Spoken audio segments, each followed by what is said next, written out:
玄烨呀，玄烨，没想到你如此小瞧我鳌拜，像你这般狂妄无知，又怎守得住我大清的江山呢？好，那老夫就先送你去见先帝，再另立新君吧。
小儿就想拿下老夫，天大的笑话！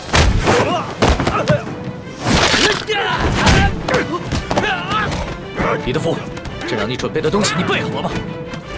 回皇上，奴才岂敢抗旨？奴才确实在茶里下了内力散，奴才也不知道为何会失去效果呀。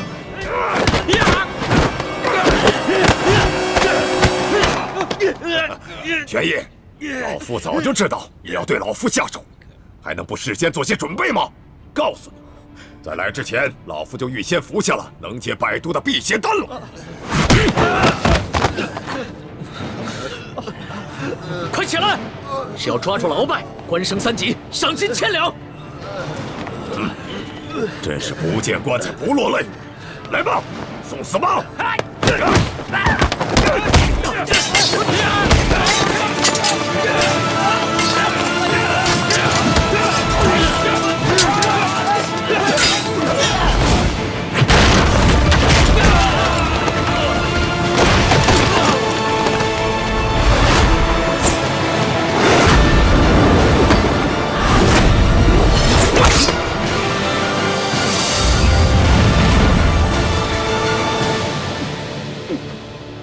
皇上，你这是想和老夫比试武功吗？我说你平时的聪明劲儿都哪儿去了？龙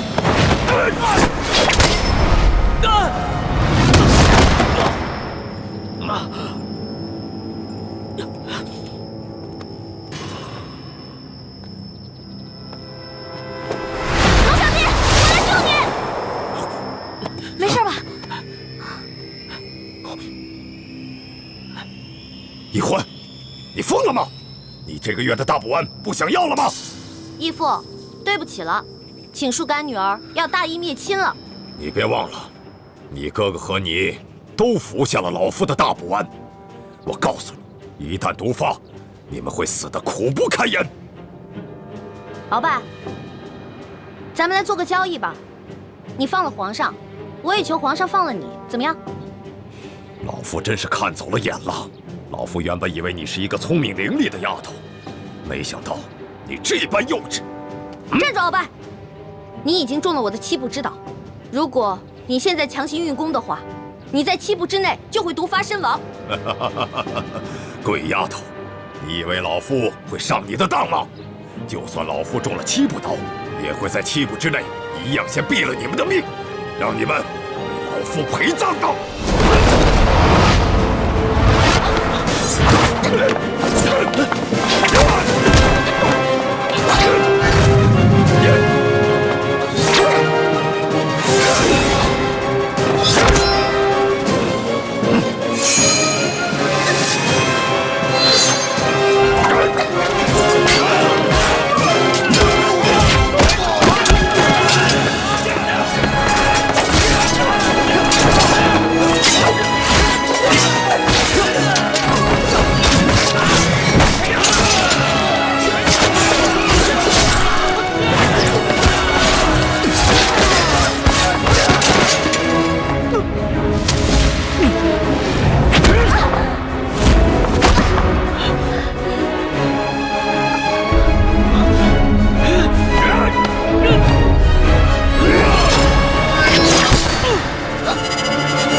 小弟，你没事吧？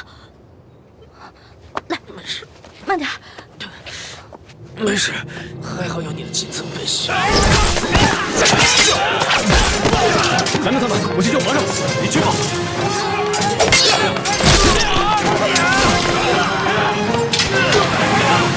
丫头，你把老夫的金蚕背心也给了皇上，看来你对皇上是动了真心了。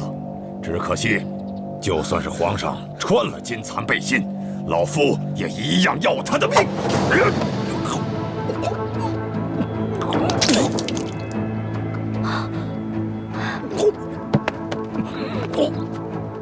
鳌拜，你果然与众不同啊！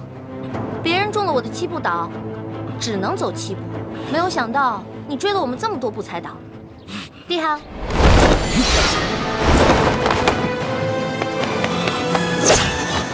朱哥哥，剑青，快杀了这个小皇帝，杀了他，杀了他，就是大功一件。老夫就会把你们兄妹2人的大补丸的解药给你们，还会升你为太医院的院判。快，杀了他！朱哥哥，好，你可别糊涂啊！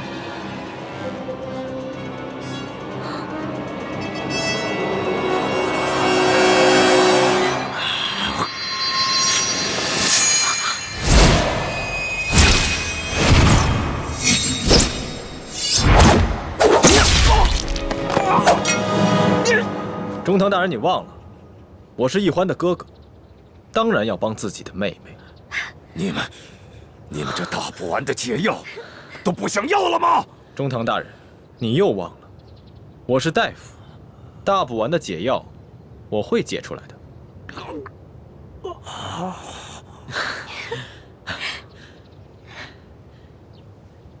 老大，你怎么受伤了？怎么流这么多血啊？我不知道，我居然受伤了。哎，你疯了！你撕龙袍是杀头之罪，死我的！好。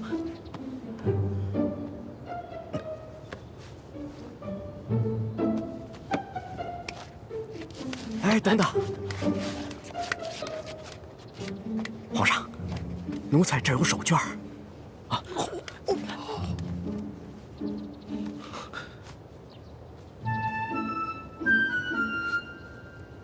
好些了吗？嗯。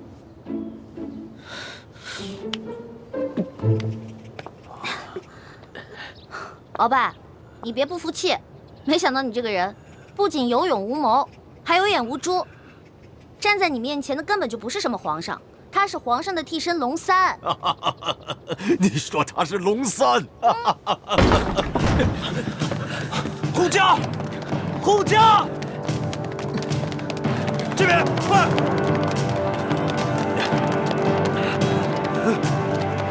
启禀皇上，情况果然如您所料，这宫中藏着数十个鳌拜的手下，奴才按照您的吩咐早有准备，才顺利的将他们拿下。好，擒下鳌拜。这，来人，拿下鳌拜。这，他真是皇上？对，这就是当今皇上。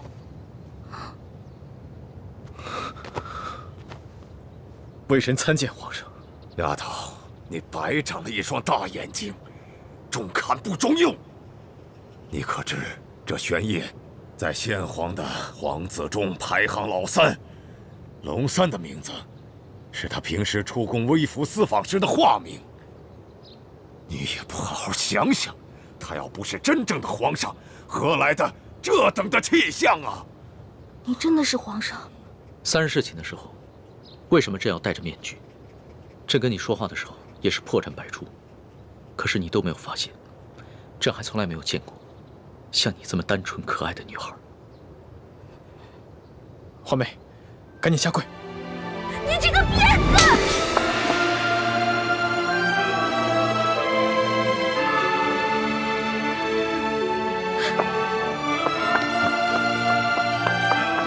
皇上，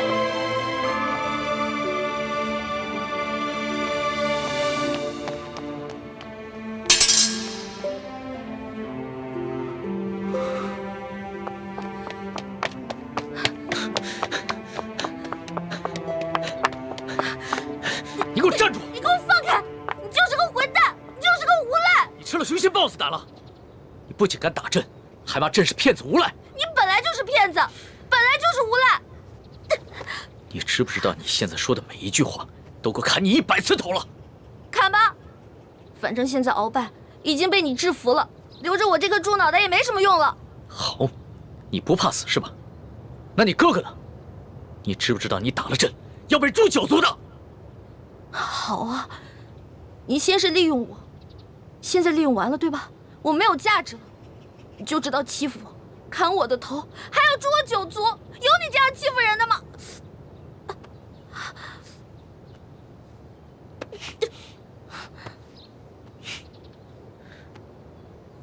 伤口这么深，你还乱动？你等一下，朕马上让你哥哥过来给你止血。现在都要砍我和哥哥的头了，还止血干什么？朕难道不该砍你的头吗？你知不知道从小到大，还从来没有人打过朕，就算朕的皇阿玛在世的时候，也从来没有动过朕的一根手指头。那还不是因为你骗我？你跟我说你不是皇上，你是龙三，我是你的老大。那小弟做错事了，老大教训一下怎么了？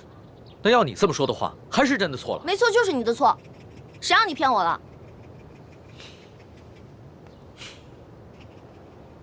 不过龙小弟，你不会真的要砍我跟我哥哥的头吧？你说呢？你当着那么多人的面打了朕，这要是不惩罚你一下的话，还怎么君临天下呀？你还有没有良心啊？刚刚是谁冒死帮你跟鳌拜拼命的？刚刚你确实挺勇敢的。朕原本以为你就算真的担心朕，但也只会躲得远远的。我现在真是后悔了，早知道我就应该让鳌拜把你大卸8块的。朕要是被大卸8块，你也好不到哪儿去。你忘了你跟朕结拜过？你还说我被你玩得团团转，你现在很得意很开心是不是？那你不也一样吗？啊，老骗我这个那个的，现在知道自己牛皮吹大了。我从小生在穷山村里面，我以为皇上都是那种威严的，哪成想是你这种泼皮无赖样啊！我怎么就泼皮无赖了？那你还一直女扮男装欺骗朕呢？啊？那反正你踢朕挨了一刀，又给了朕1巴掌，这事扯平了。不过，龙小，皇上，是不是以后我得跟他们一样，毕恭毕敬的叫你皇上了？那当然了，在外人面前，朕只能是皇上，你就不能胡闹。只不过，私底下，你如果还愿意叫朕龙小弟的话，朕会很开心的。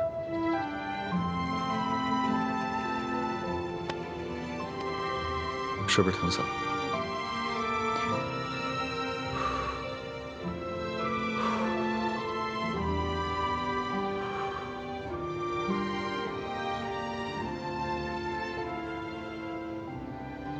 所统，奴才在。朕封你为国史院大学士。奴才谢主隆恩。还有你的那些属下，护驾有功，全部每人晋升1级，赏白银1000两。谢皇上，奴才遵旨。皇上万岁万岁万万岁！平身吧。这。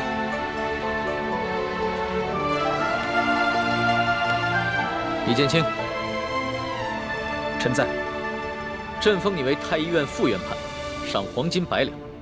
皇上，臣之医术还不够格担任太医院副院判一职，若是勉强忝居高位，于臣也未见有益。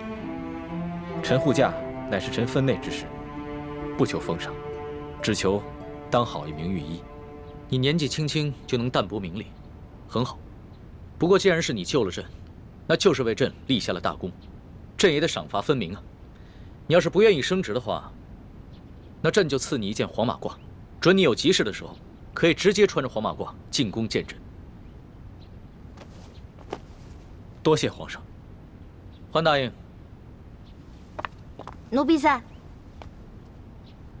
你为了帮朕铲除鳌拜，不惜冒着生命危险潜伏在鳌拜的身边，还识破了鳌拜要给朕下毒的阴谋，为朕擒下鳌拜立下了首功，可谓是有胆有识、有勇有谋的女中豪杰。你想要什么，尽管说出来，朕都会遂你的愿。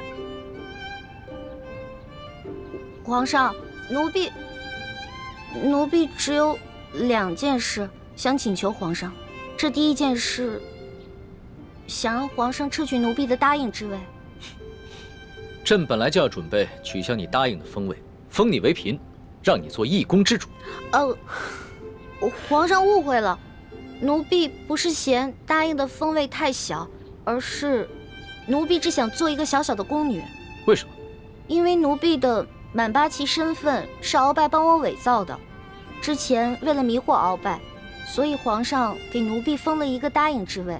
可是现在鳌拜已经就擒了呀，所以奴婢也没有必要再假意的做皇上的后宫嫔妃了。这有什么的？朕早就想过了，找一个八旗的宗亲认你做义女，赏你们李家一个满八旗的身份就是了。其实这跟几起也没什么关系。最主要的是，奴婢年少的时候家里给奴婢定了亲，虽然奴婢的未婚夫前几年外出游学，暂时失去了联系，但是婚约还是在的，所以奴婢没有办法侍奉皇上。你的意思是，将来有可能还是要出宫，去跟你的未婚夫完婚？这大清朝跟历代历朝都是一样的，推崇信义为先，这婚约自然也要遵守，所以奴婢就不能侍奉皇上，希望皇上成全。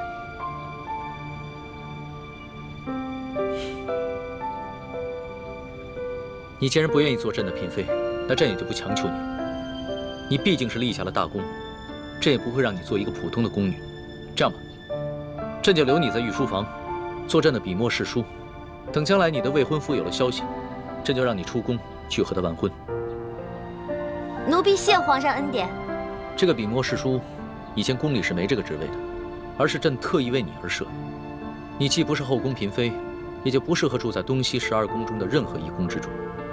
这样，让人在后宫之中找一处幽静的住所，赐名永乐斋，暂时拨给你住。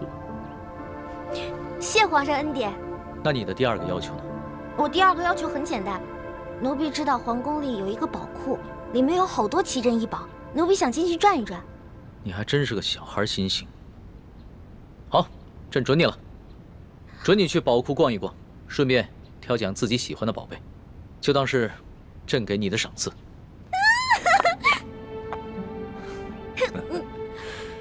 多谢皇上恩典。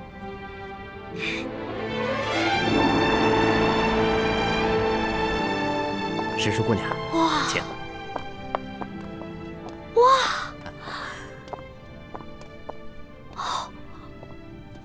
公公，这皇宫宝库里面有这么多的宝物啊！是啊，我都不知道挑什么了。石叔姑娘，我跟你说，这宝库中的奇珍异宝啊，有数十万件。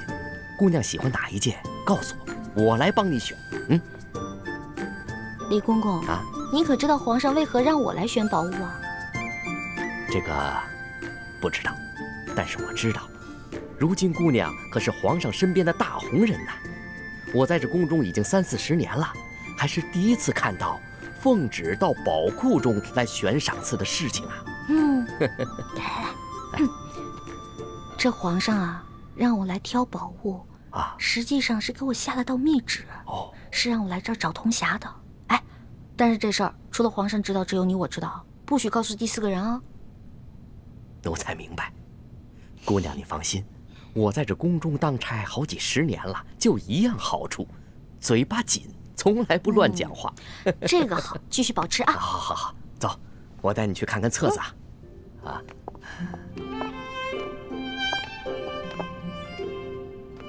姑娘，这宝库里的所有宝物啊，都在这个册子里面。我们看看这个铜匣，这个是铜匣的，你看看，这个宝库里的铜匣呢，一共有174件，不知姑娘想要哪一件啊？李公公啊，这个铜匣呢？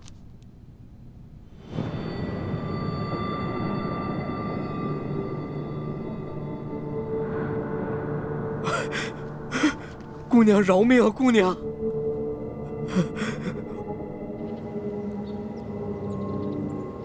什么？铜匣被鳌拜拿走了？嗯，李公公说大概3个月前吧，这个鳌拜呢私自拿走了一个铜匣，还叮嘱他不能告诉任何人。我去登记册上看到铜匣的形状，应该就是我们要找的那个。恐怕不是鳌拜私下拿走的，是李公公亲自拿去献给鳌拜的。这个李公公现在还不知道我们已经知道了他是鳌拜的内奸，所以他在言语中呢为自己脱罪遮掩。哎，朱哥哥，我可听了你的话啊，没有揭穿他。你刚才说什么？3个多月前，那不正是义父告诉我们铜匣秘密的时候吗？难道鳌拜也知道了铜匣的秘密，所以抢先一步拿走了铜匣？可是鳌拜怎么知道铜匣的秘密呢？难道我们明珠谷出了奸细？奸细？我觉得会不会是鳌拜觉得那个铜匣很顺眼，自己比较喜欢，就顺手拿走了呢？环妹，这么大的事情，我们不能存在侥幸心理。皇宫的宝库中有数10万件的珍宝，鳌拜偏偏选中了铜匣，一定是铜匣的秘密泄露了。那也就是说，咱们明珠谷有内奸了，那怎么办啊？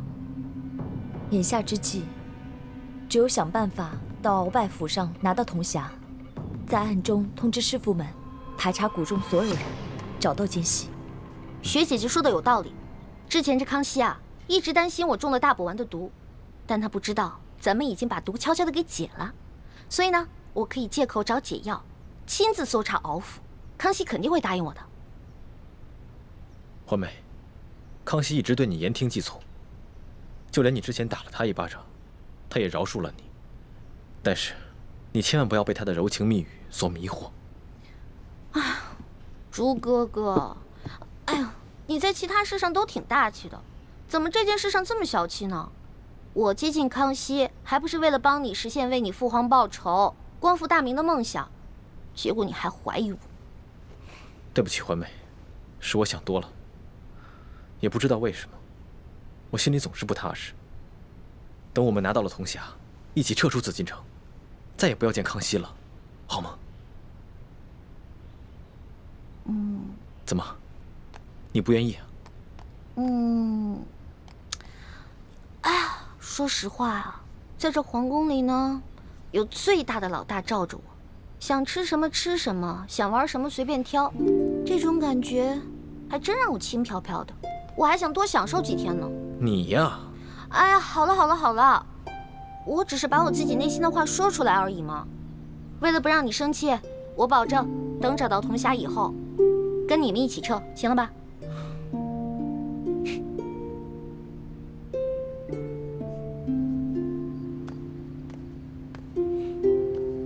老大，谢谢你。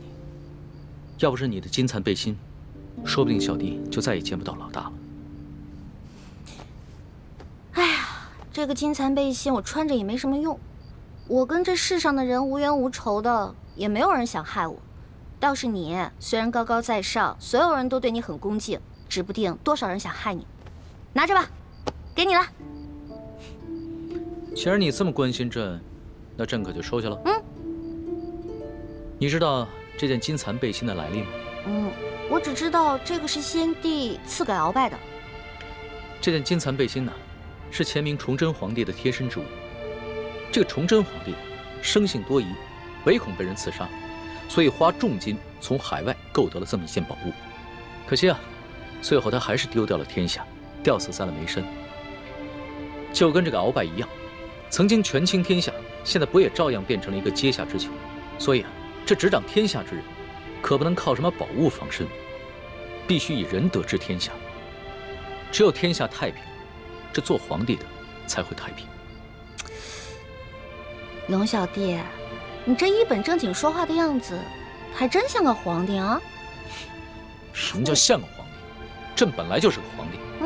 是，而且，朕会说到做到。哎呀，老大，你怎么了？你没事吧？没事，可能是那个可能是大补丸的那个毒发作了。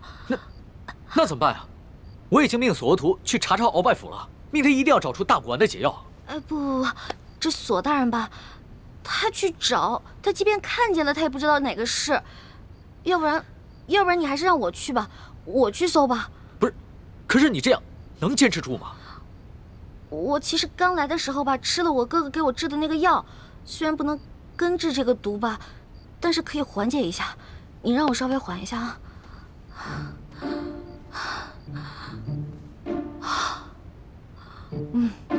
好多了，应该没问题了。行吧，那你就赶紧拿上朕的金牌，去鳌拜府查吧。老小弟，如果我去搜的时候看到一些金银财宝，我能不能顺便带走点儿？老大，你在宝库里边挑了那么多宝贝，还不知足？钱是个好东西嘛，多多益善啊。你呀，真是个小财迷。所以，龙小弟，你这话是答应了？啊，谢谢龙小弟。这样，等我发了大财以后，一定带你去京城第一酒楼吃顿好吃的，行不行？嗯，好，就这么定了。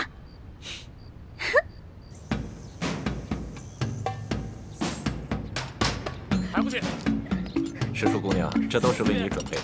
来来来，尝一尝，应该是不错的啊。经典一下。好吃。好吃吗？好吃好吃。啊。翡翠时间，这边。的确好吃。等一下。啊。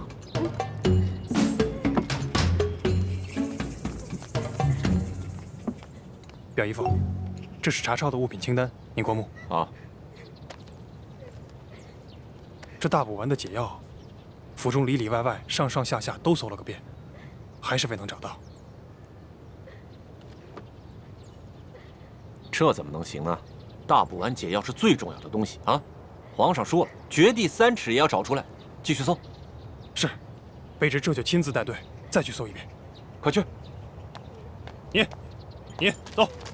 这。赤树姑娘，这是查抄的物品清单，您长长眼，过过目。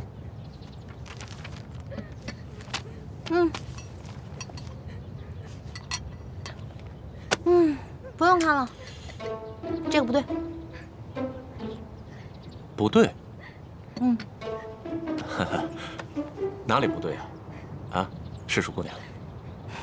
这个清单啊，肯定不对。这不对吗？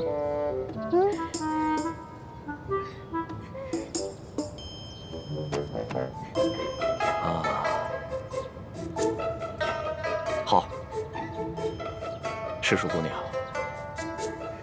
咱们能不能借一步说话？好啊。走。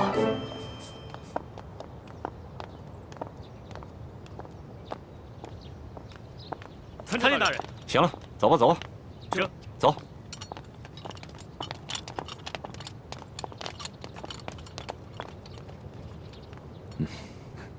索大人，有什么话您就直说吧。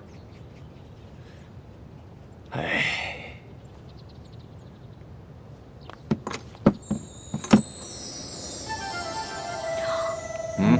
哇，这么多金银珠宝啊，连在皇宫的宝库里都没见过呀。赤树姑娘，你这眼光挺毒啊，一眼就看出这账目不对啊。实话实说吧，这2箱宝物还真就没入账。咱俩来鳌拜府，也不能白辛苦这一趟吧？咱们2:1天作5，把这2箱宝物给他分了，这样如何？分了，这不太好吧？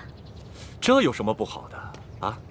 这皇上命咱们俩来查抄这鳌拜府，其实就是想赏咱们俩一个发财的机会，这你都不懂吗？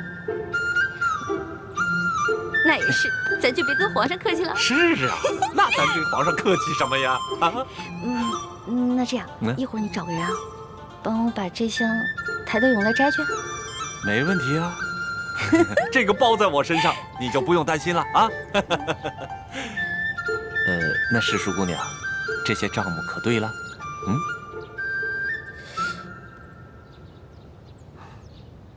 不对，还是不对啊。什么不对啊？世淑姑娘，这还有哪儿不对呀？啊？这个不对。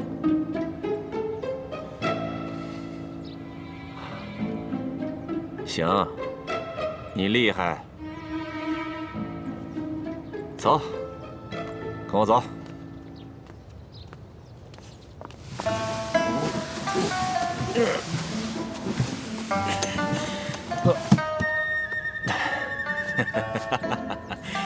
哎呀，世淑姑娘，这是我藏的最后一箱的宝物了，啊，没入账的宝物了。哎，这个箱子也没有。鳌拜到底将铜匣子放到哪儿了？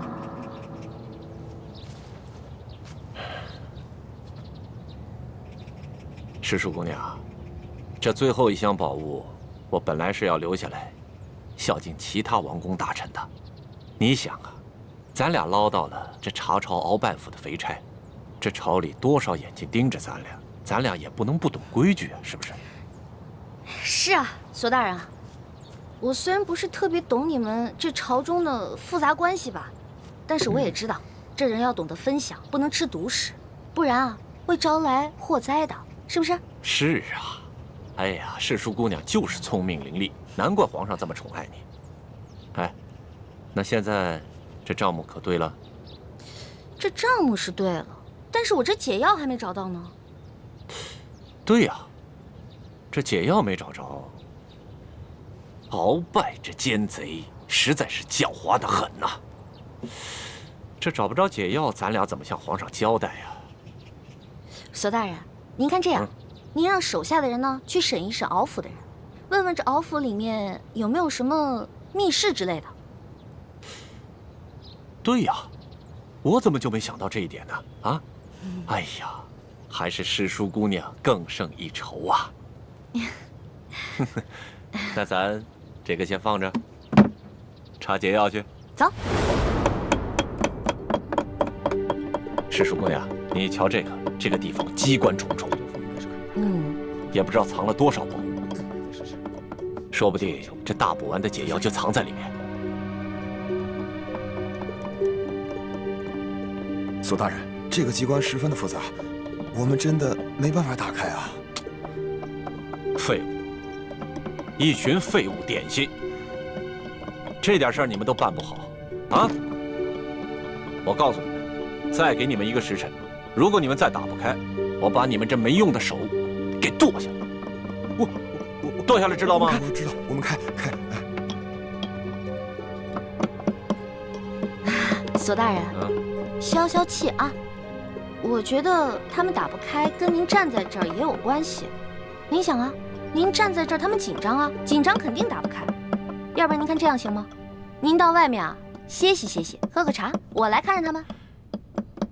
还真说不定啊。那行，那就麻烦世淑姑娘帮我先盯着点儿。好嘞。啊，你们听好了啊，一切都听世淑姑娘的安排。是。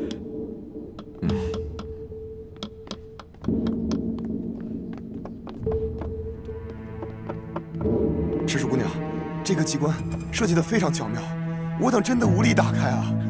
是啊，我看看。您请啊，您看看。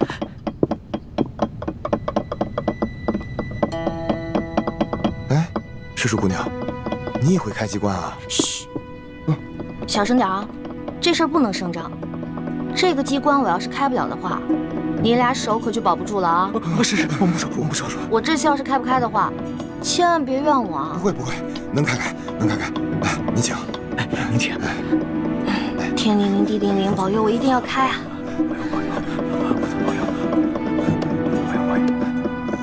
眼下我们已经帮康熙擒获了鳌拜，已取得了他绝对的信任，相信用不了多久，小师妹一定能够拿到铜匣。真没想到，事情进展得这么顺利。这10几年来，我们一直没能完成的任务，居然被你们几个月之间就完成了。看来你跟易欢真是我大明的福星，受天之庇佑啊！等找到铜匣，樊师妹和叶师弟再拿到1号金钥匙以后，我们就能取出藏宝图，招兵买马。到了那个时候，光复大明的大业就成功一半了。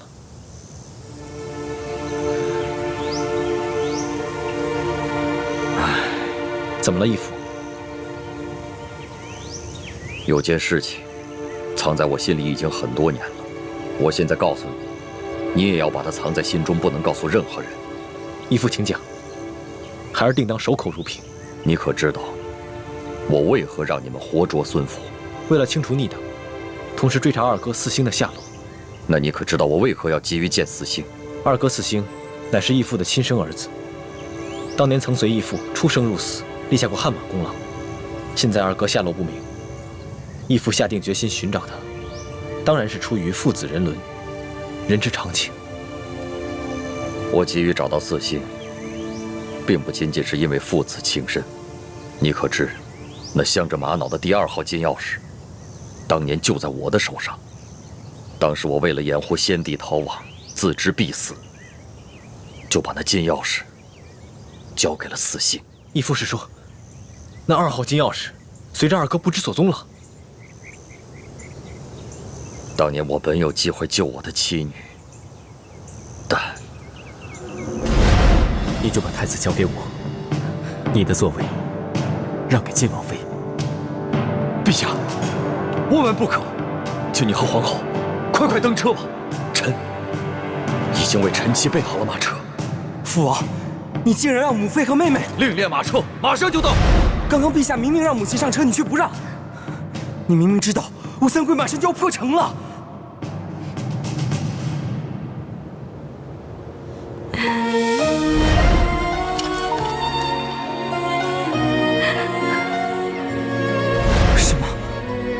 你要抛下母妃和妹妹不管？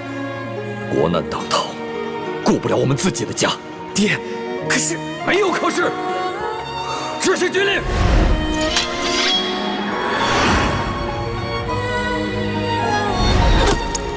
娘，小妹，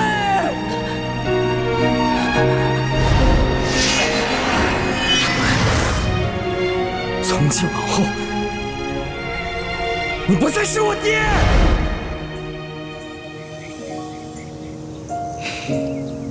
这么说来，现在我们手上只剩下了延平王的3号金钥匙。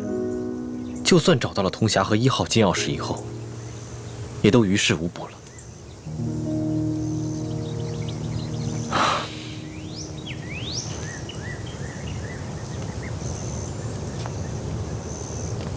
这么多年来，这件事情一直是我心头的一块大饼，我没敢告诉任何人。但现在，我不能不如实向太子禀报。都怪我耽误了光复大明的大业。义父千万别这么说。义父为我大明，为我朱氏，已经牺牲的够多了。义父，等我们找到铜匣和1号金钥匙以后，我们再一起寻找二哥的下落。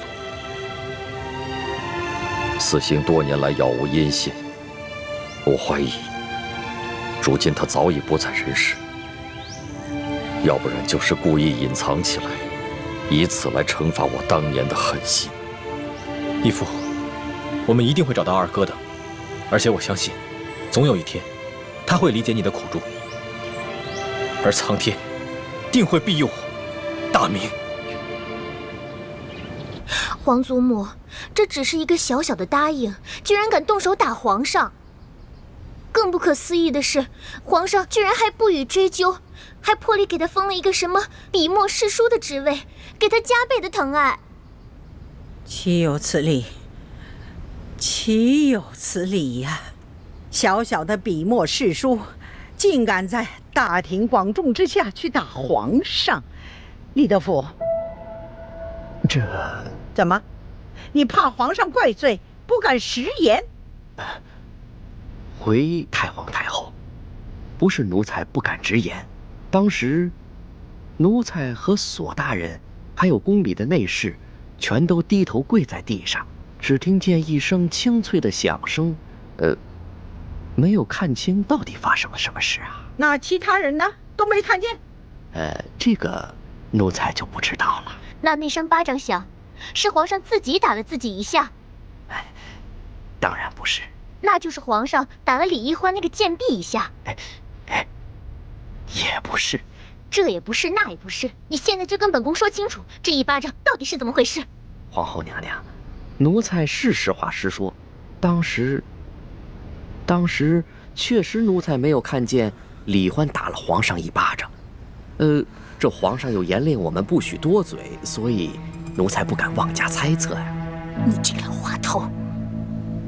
李德福啊，看来你真是有点老眼昏花了，该瞧到的你都没瞧到。太皇太后恕罪，奴才该死，请太皇太后责罚。李德福，你可是这宫里的老人了啊！你说说，冒犯了皇上，该当何罪？回太皇太后，冒犯皇上，那是死罪。那动手打了皇上呢？这奴才在宫中30多年了，还从未见过如此胆大包天、不知死活之徒，所以无旧例可循。但显然当处以极刑，诛灭九族。李德福啊，你若不是皇后禀报了哀家，你还在那儿装聋作哑呢。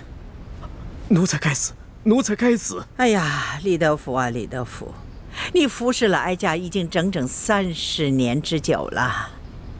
你可知哀家当下最担心的是什么？最害怕的是什么？奴才不敢妄加猜测。鳌拜专政，让我担心，但是我不怕。这吴三桂以兵自重，哀家也担心，但是也不怕。哀家最怕的是这宫里头再出现一个像董鄂妃这样的狐妹子，怕会毁了皇上，毁了我大清江山呢。太皇太后，您请放宽心，那李易欢她成不了董鄂妃，她是个汉女，况且自幼又定了亲，一旦她的未婚夫出游回来，那李欢就该出宫完婚去了。这汉女怎么了啊？定了亲又怎么了？当年这海兰珠就嫁过人，这太宗皇帝不照样爱若珍宝吗？董鄂妃一样，她还是先帝的弟媳呢，那先帝不是照样为她神魂颠倒了吗？这李易欢呐，比起这海兰珠啊、董鄂妃呀，真是有过之而无不及呀！居然还敢打皇上啊！皇上连这个都能忍，这说明把他纵容到什么地步了啊！李德福啊，这可是天大之事啊！你居然没向哀家禀报！奴才该死，奴才该死。不过，奴才也着实冤枉。这李易欢，他入宫之后，也未见得如何受宠啊，只不过册封了个答应。可是，谁想到，竟然到了今天这个地步啊！可见呢，这个李易欢是一个鲜毒之人呐。皇祖母，你可千万不能再纵容这个贱婢李易欢了，否则，只怕您担心的事情又要重蹈覆辙了。放心吧，只要哀家在，任谁他也翻不起这个波澜来。都过了1个时辰了，诗书姑娘，你到底行不行啊？哎呀，别催我了，恐怕我们的手是真的抱不住了。是啊，能不能不要那么绝望啊？我有种预感，我很快就能打开，很快。这真的假的啊？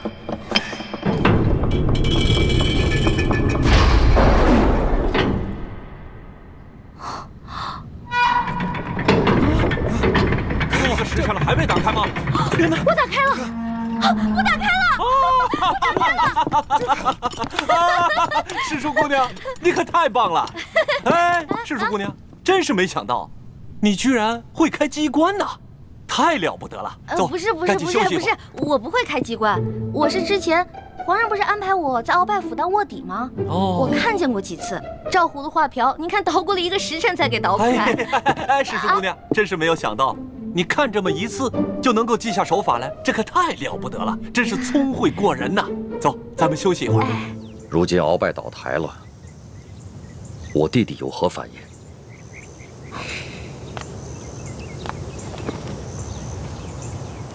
叔父应该是受了鳌拜大补丸的控制，所以未必是真心在为鳌拜办事，不过是为了保全性命，成了鳌拜的内奸。眼下鳌拜被关进了天牢，没有把他供出来，我们也没有揭穿他，所以康熙也未曾怀疑过他。眼下他在宫里的日子，也算是风平浪静。那，如果我向他表明身份，以你对他的观察，他是否会认我这个亲大哥？是否会弃暗投明，加入我们光复大明的联盟？这个很难说。我曾经试探过他几次，他常常感慨自己孤身一人，似乎十分想念从前的亲人。不过他毕竟在宫里生活了几十年，已然变得十分麻木且圆滑，而且他现在有钱有势，我猜他不会为了跟义父的兄弟情谊而放弃眼下所拥有的一切。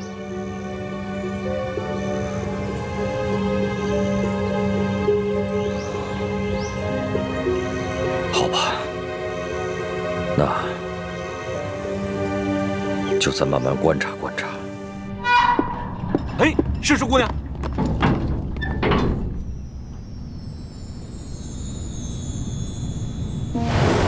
你们俩把工匠带走，给他们打赏，快！知。没想到啊，这鳌拜老贼的密室，珠宝多的比皇宫还多。可不嘛。哎，索大人，要不然这样，咱俩呢先挑点，剩下的入账，您觉得呢？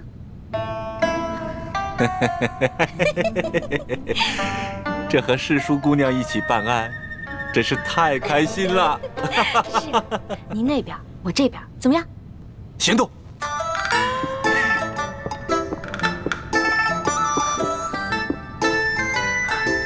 真是皇天不负有心人，我终于找到你了。哼，朱哥哥，看你以后还好意思骂我笨。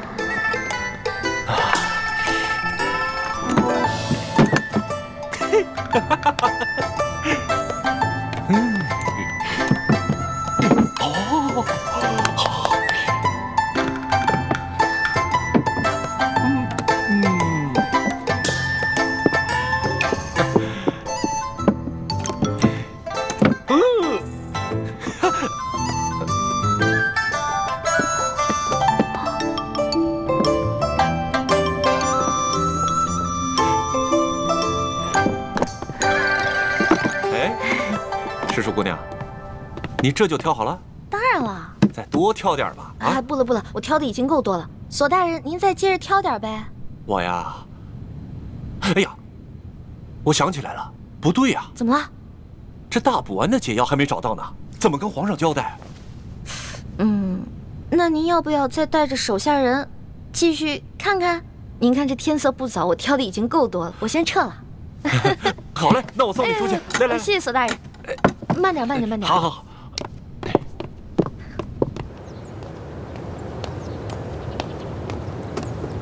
李太医，太皇太后凤体前安，李太医，赶紧过去看看吧。好，卑职这就过去。公公将来告老还乡的时候，可否会回陕西榆林去安享晚年啊？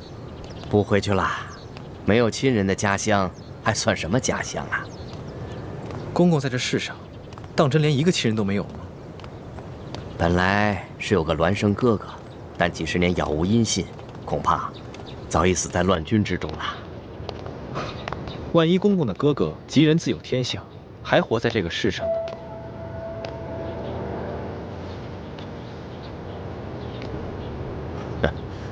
怎么可能呢？在这世上，怎么可能有那么好的事呢？啊，快走吧，太皇太后还等着呢。看来他还是很渴望亲情的吧？如果义父出面与他相认，他一定会很惊喜吧？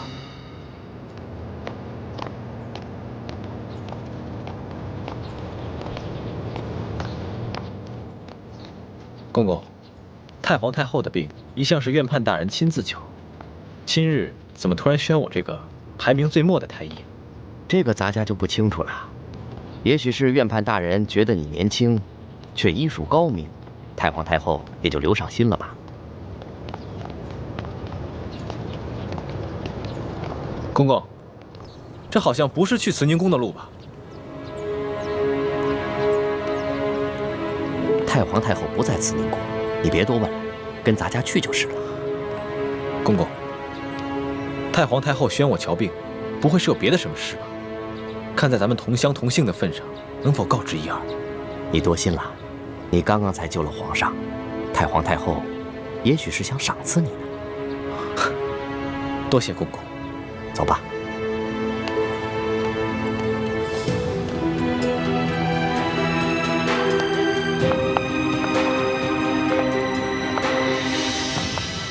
厉贵人，您吉祥。李公公安好。微臣参见厉贵人。李太医免礼。谢厉贵人。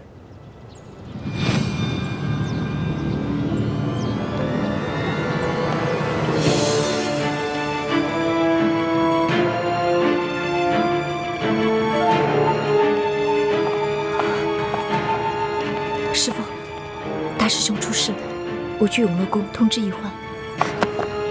你千万要沉住气，不得忘了得意，不要暴露自己的身份，知道了吗？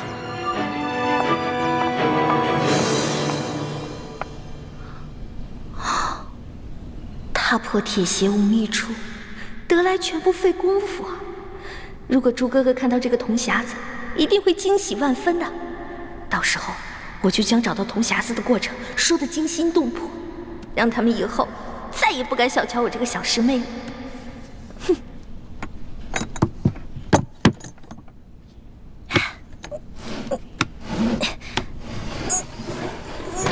医欢，谁？医欢，快去救大师兄，快啊！啊！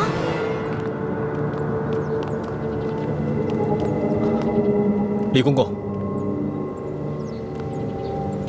太皇太后不是宣我来看病的吗？怎么把我带到这儿来了？有什么事情先进去再说啊！开门。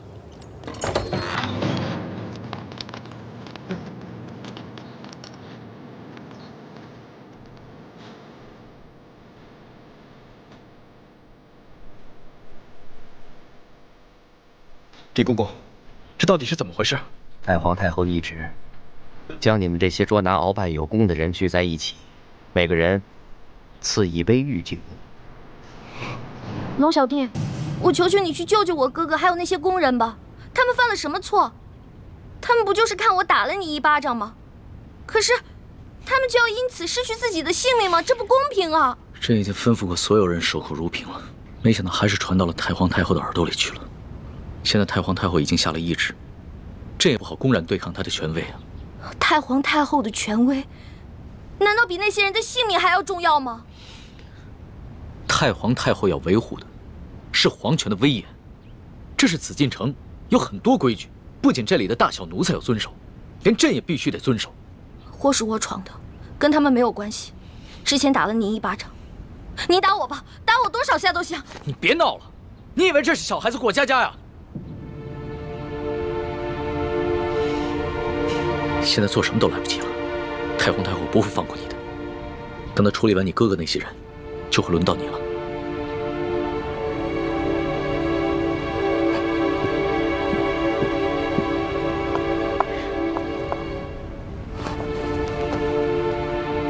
那皇上，您还是先杀了我这个祸首吧。如果先杀了我的话，死在哥哥的前面，我就不会那么内疚了。懿欢的懿欢，你还老说自己是朕的老大，一到这种危险的时刻，你就这么没出息的以死相要挟啊！您现在是高高在上的皇上，我只不过是一个小小的奴婢，我只能求您大发慈悲，饶了我哥哥。少说的那么可怜，你什么时候把朕当过皇上？不一直把朕当成你那个结拜小弟吗？奴婢再也不敢不知天高地厚了。您现在是皇上，不是奴婢的龙小弟。皇上，之前都是奴婢错了，要罚你就罚奴婢吧。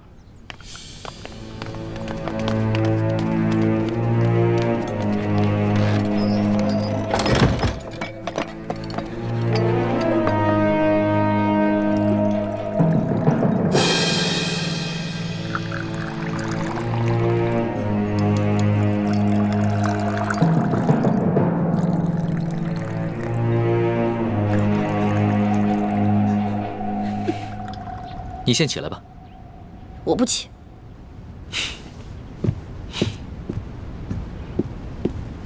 起来吧。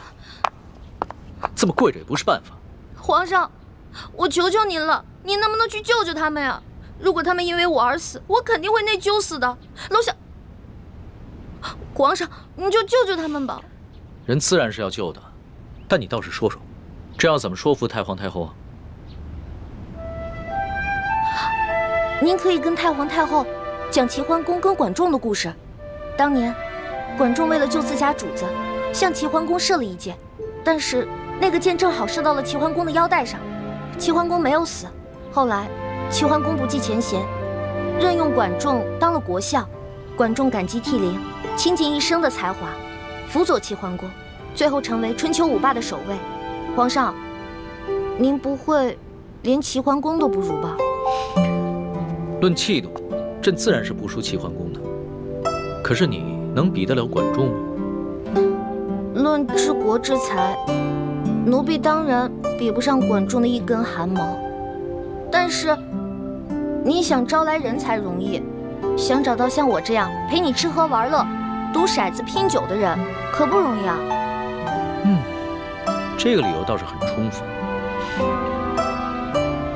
只不过，早晚有一天你都要出宫嫁人，不能一辈子留在宫里陪着朕，那朕岂不是很吃亏？原来您是因为这个呀？那您现在想怎么办啊？跟朕说说你那个青梅竹马吧，他叫什么名字，长什么样，家世如何？这个属于奴婢自己的秘密，不能告诉你。那你总得告诉朕，他的外貌仪表、才华气度比朕如何？这个嘛，我也没法说。有什么不好说的？让你说，你说不就完了吗？那我真说了，你可不许生气啊！笑话，朕在你的心里度量那么小啊？他确实没有皇上您高贵俊逸，但是他很温柔，对我特别好，人很老实，我说什么他就做什么，我可以把他吃得死死的。不像你，今天说这个你开心了，明天说那个又得罪你了。那你爱他吗？二师傅，我头晕。师傅带你去休息啊。二师傅，一环他是在装病，你千万别上了他的当。一会儿大家练完功，再罚你扎半个时辰马步。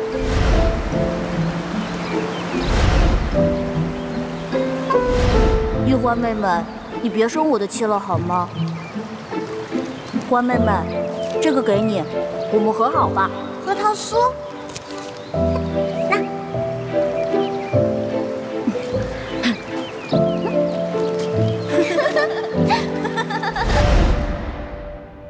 哎呀，皇上现在都什么时候了，您还说这些闲话？您赶紧跟我去救人吧。皇帝也是人，也有七情六欲，也有好奇心，甚至也会嫉妒。龙小弟，我求求你了，你要是再不去的话，他们人头马上就要落地了。放心吧，这个宫里没那么容易见血，要灭口用的都是鸩酒。鸩酒？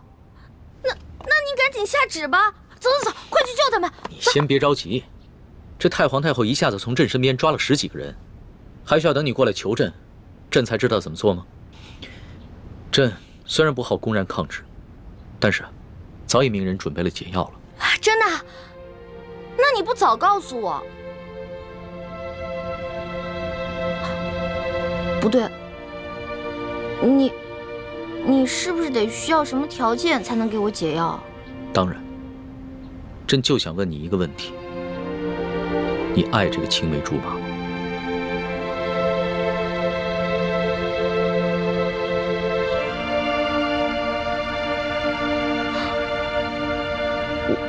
我不是不告诉你，说实话我也不知道，我只知道我们是青梅竹马，从小他就对我特别的好，以后我肯定是要嫁给他的。至于爱不爱，我自己心里也不清楚。哎呀，好了，我现在回答完了，你可以跟我去救人了吧？等一下，朕还有一个问题。你怎么那么多问题啊？你有话快说，有屁！皇上，您问吧，您快点问。你爱朕吗？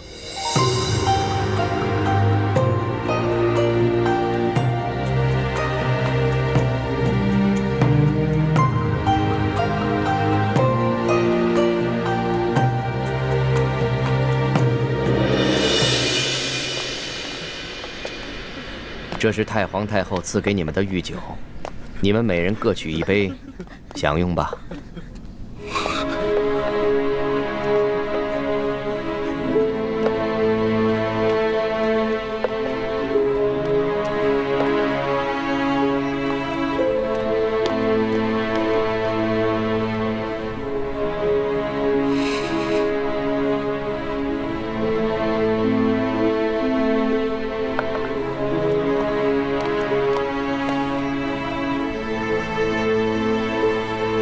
这酒有毒。姑姑饶命！姑姑饶命！李公公，太皇太后为何要赐毒酒给我们？咱家也没有办法。事到如今，我就让你们做个明白鬼吧。都怪你们的运气不好，看到了不该看的场面。李公公，我们什么都没看到，不明白你在说什么。还请您帮我们向太皇太后求个情，饶了我们大家吧。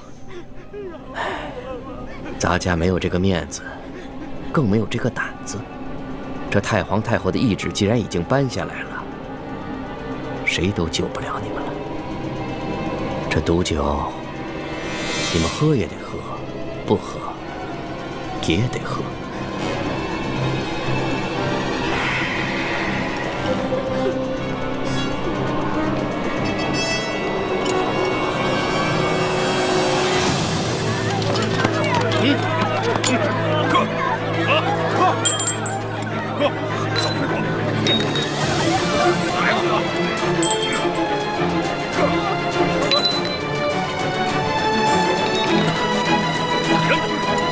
李公公，我有重要的话要跟你说。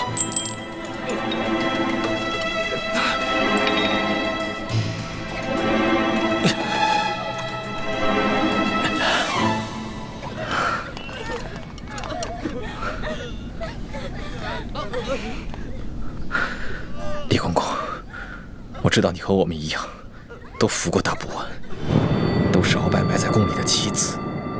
今天，你若不救我和这些宫人，那么你的秘密，我也不会再替你保守了。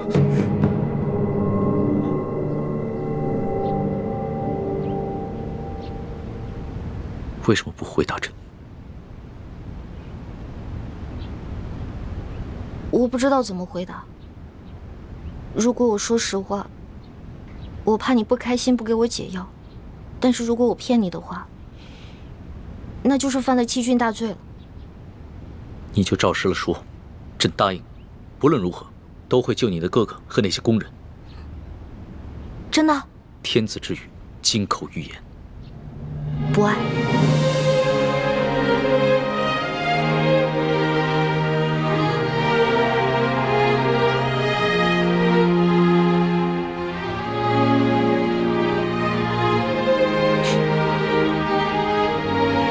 这两个字说的真干脆，丝毫不顾及朕的感受。我之前就跟你说过，皇上是这个天下最不值得女人爱的人。可是作为老大，也许我会爱上结拜小弟龙三，但是作为奴婢，我永远都不可能爱上皇上。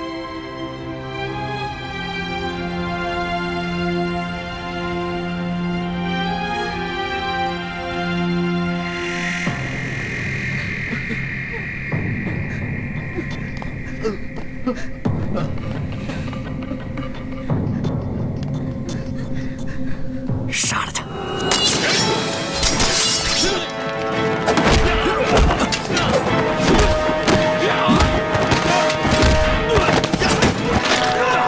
李德福，想不到你要杀我灭口！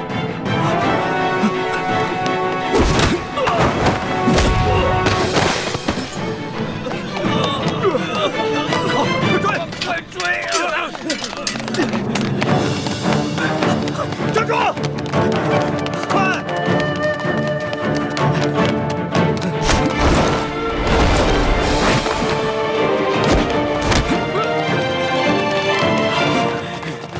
李太医，你杀了我，你也活不了。李德福，你别以为杀了我就没有人知道你是鳌拜的内奸了。你别忘了，我还有我妹妹易欢。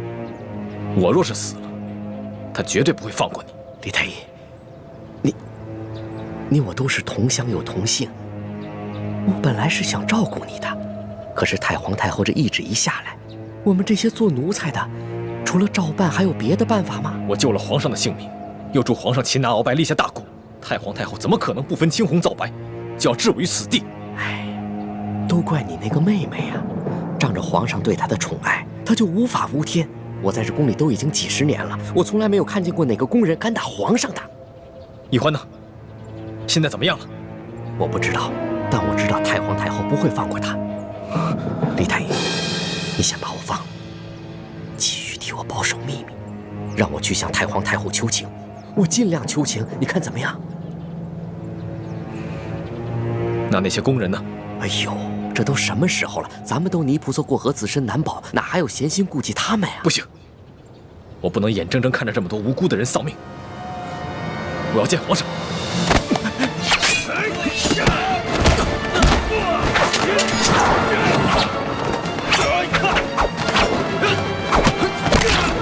住手！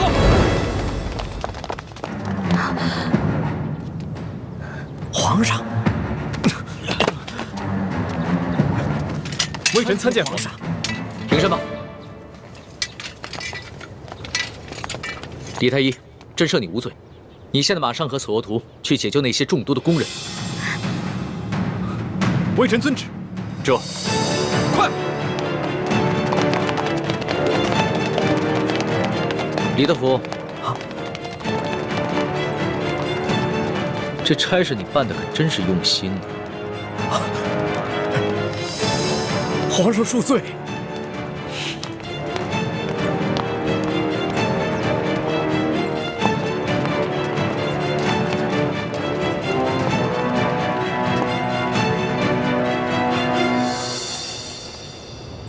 石叔姑娘，老奴也是实属无奈，石叔姑娘您大人大量，不要记恨老奴啊。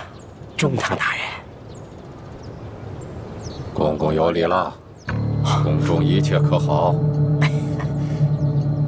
中堂大人，您放心吧，一切尽在中堂大人的掌控之中。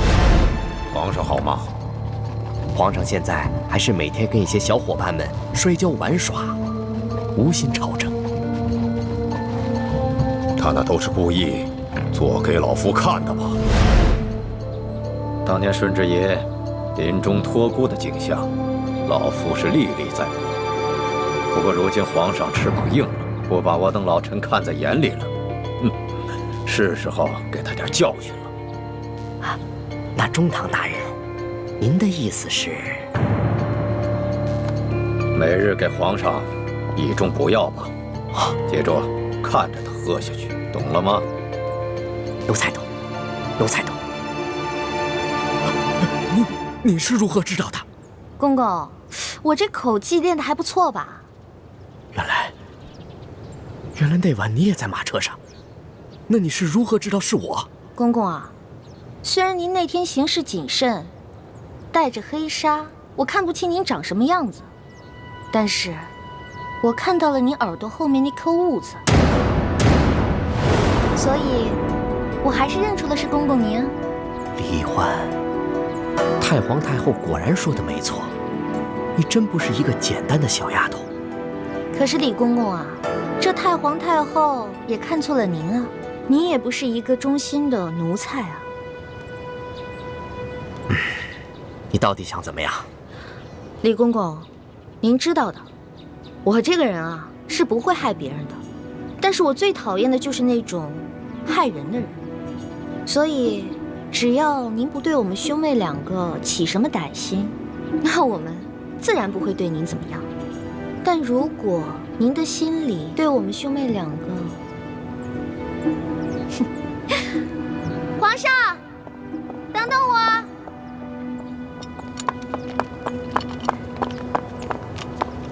龙小弟，谢谢你啊。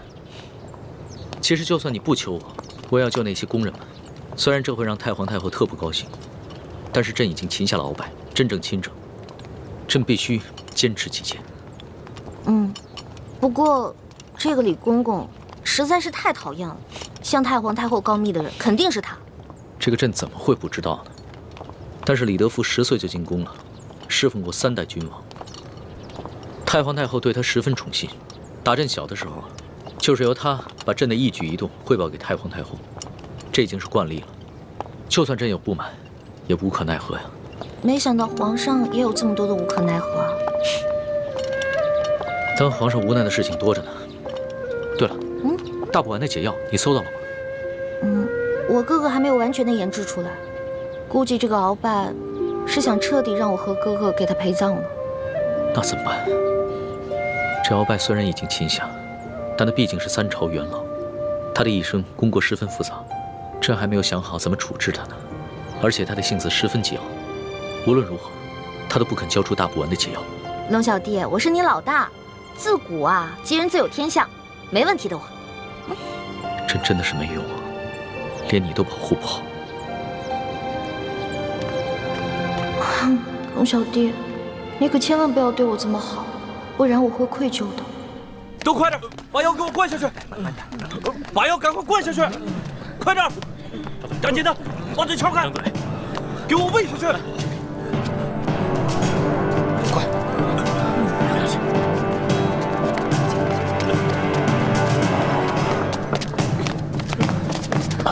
皇上不必多礼，先救人吧。快救人！皇上，我已经安排他们把药都给灌下去了。那他们是不是得救了？药已经喂下去了，命是保住了，但是什么？但是，这酒毒性实在太烈了，纵然服下解药，毒素也早已侵害了他们的咽喉。从今以后，他们再也不能说话了。张嘴。你是说，他们以后都是哑巴了？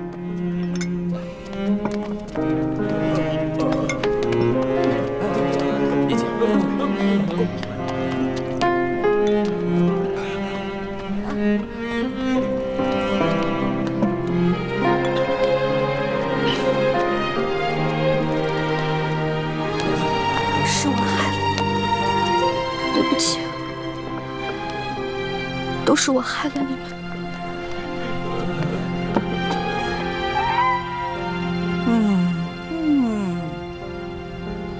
哎呀，李德福啊，连这点事你都办不好，你真是不中用啊你！太皇太后，您息怒，奴才跟纳赛正要把事情办好的时候，皇上跟李易欢突然来了。皇上让奴才放人救人，奴才哪敢不遵从啊？哎呀，皇上是中了李易欢的毒了，中毒不浅呐。这样吧，你把这个李易欢给我叫过来。谨遵太皇太后懿旨。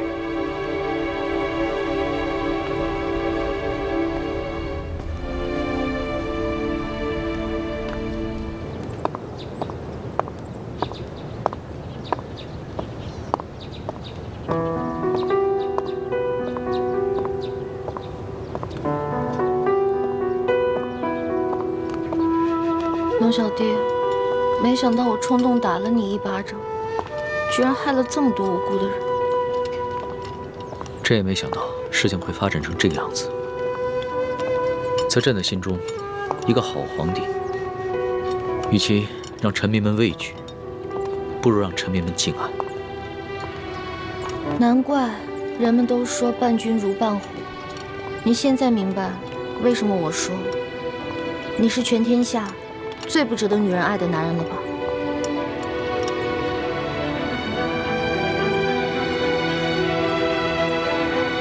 一环，朕知道这件事情在你心里一定留下了很深的阴影，你更不可能会爱上朕了。也许这皇宫确实不适合你，你应该出宫去嫁给你那个青梅竹马的未婚夫，可能会更幸福。